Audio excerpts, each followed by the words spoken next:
Hello everyone, welcome to Techavro.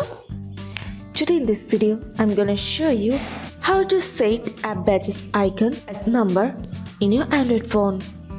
Before starting the video, please subscribe to Techavro. So let's get started. For this, you have to open your settings.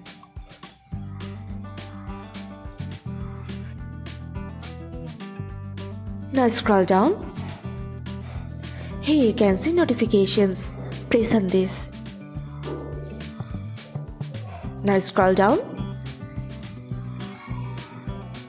Now here you can see app icon badges.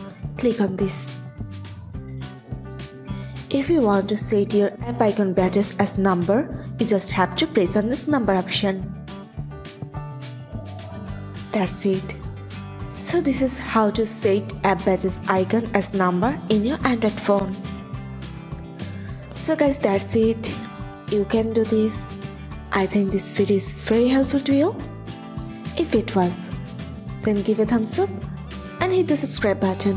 And thanks for watching.